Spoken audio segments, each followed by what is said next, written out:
Good day, everyone. Welcome to CMC Talks, the podcast where we discuss how technology affects communication and relationship. I am Walter Ayan Tagsip, your host for today. Joining me today is our guest expert, Ayunan Christian J. Welcome to the show. Thank you for inviting me. I am happy to here and discuss this interesting topic with everyone. So, let's begin our first question. Do you think online relationship can become real and meaningful relationship? Yes, I believe online relationship can become a real because people can communicate regularly even when they are far apart. Many friendship and even romantic relationships start online thought, social media, online games, or messaging apps. Communication help people build trust and emotional connection. So, that's good point. What do you think are the advantages of online communication in relationship? One advantage is convenience. People can communication anytime and anywhere using their phone or computer. Another advantage is that she people might feel more comfortable expressing themselves online. CMC also help Bilans. families and friends stay connected even if they live far away. So, I agree that. However, are there also disadvantages of risk in online relationship? Yes, there are risks. Some people pretend to be someone else online, which can lead to scam or fake relationship. Misunderstanding can also happen because messages do not always show emotion clearly. Spending too much time online may also reduce face-to-face interaction. Thank you. So, Thank you. thank you. That is very true. Ah, How can people maintain healthy relationship? People should communicate honestly and respectfully. They should avoid sharing too much personal information with strangers and always think careful before trusting someone online. Balancing online and real life communication is also important. Follow-up question. So, thank you. Thank you for sharing your ideas and opinions today. Today, we learned that online relationship can be meaningful and helpful, but they also have risks and challenges.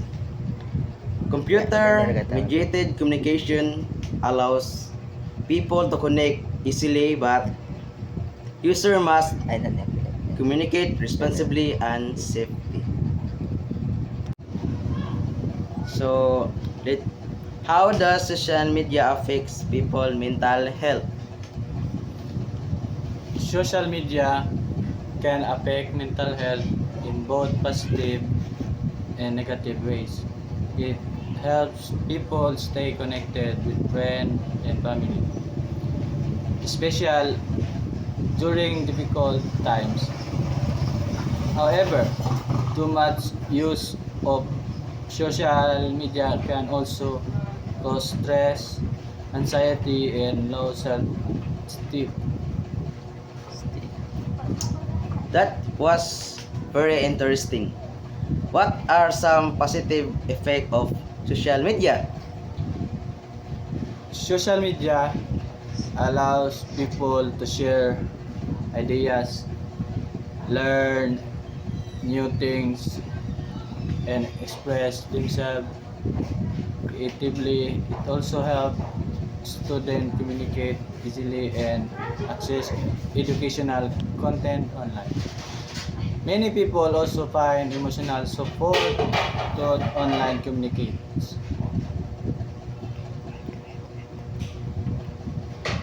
So I agree that. But what are the negative effects of social media? One negative effect is cyberbullying, which can seriously affect a person's confidence and mental health. People may also compare themselves too much with others online, leading insecurity and sadness. Spending excessive time social may also reduce sleep and productivity. That is very true. Um, what can people to do use social media in health healthy way? People should limit their screen time and avoid spending too many hours online. They should also follow positive content and avoid harmful or toxic interaction. Most importantly, people should balance online activities with real life relationship and responsibilities. Thank you for sharing your thoughts and insight today. Today we learned that social media has both positive and negative effects on mental health. It can help people connect and learn, but it should also be used responsibly and moderation.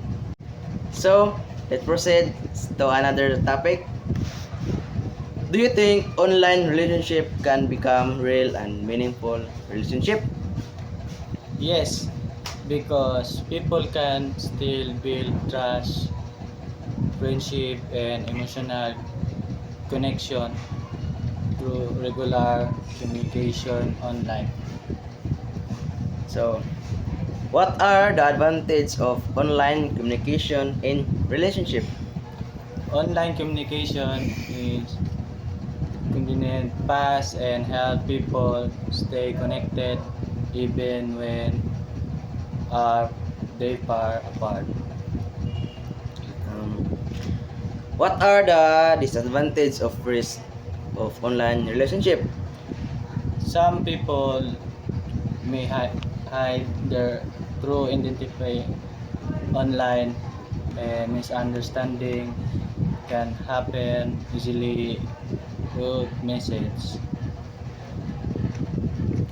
So, how can people maintain healthy online relationship? People should communicate honestly, respectful, and protect their personal information online. Do you think social media improves or weakens relationship? It can do both depending on how people use it. Responsible use can strengthen relationship. So, how does technology change the way people express emotion in online? People now use emojis, video calls, stickers, and voice message to express feelings more clearly. So, why do you many people find it easier to communicate online rather than in person? Some people feel less nervous online and have more time to think before replying. So, can online relationship affect mental health? Yes, positive relationship can provide support, while negative interaction may cause stress or anxiety. What role does trust play in online relationship? Trust is important because people rely on honesty and consistency in communication. Do you think online communication will continue to grow in the future? Uh, yes, because technology continues to improve, more people rely on digital communication. How do people calls help strengthen relationship? Video calls allow people to see facial expression and emotion, making communication more personal. What are the differences between online communication and face-to-face communication? Uh, Face-to-face communication show body language clearly, while online communication is more convenient. Why is privacy important in online relationship? Privacy helps protect people from scam, identity theft, and unsafe situation online. So, how can people avoid misunderstanding in online communication? They should communicate clearly and avoid sending confessing or emotional message. What are some signs of unhealthy online relationship? Dishonesty, disrespect, manipulation, and too much control are unhealthy signs. Do you think long distance relationship can work successfully? Yes, if both people communicate regularly and trust each other, So, how does online communication help students and workers? it helps them collaborate, attend meetings, share information, and communicate quickly. What should people do before trusting someone online? They should take time to know the person and avoid sharing sensitive information immediately. How can parents help teenagers stay safe online? Parents should guide teenagers about online safety and responsible social media use. Okay, last question. What lessons can people learn from using digital communication responsibly? For me, people learn the importance of respect, honest, safety, and balance in communication. So, okay. Thank you and bye-bye.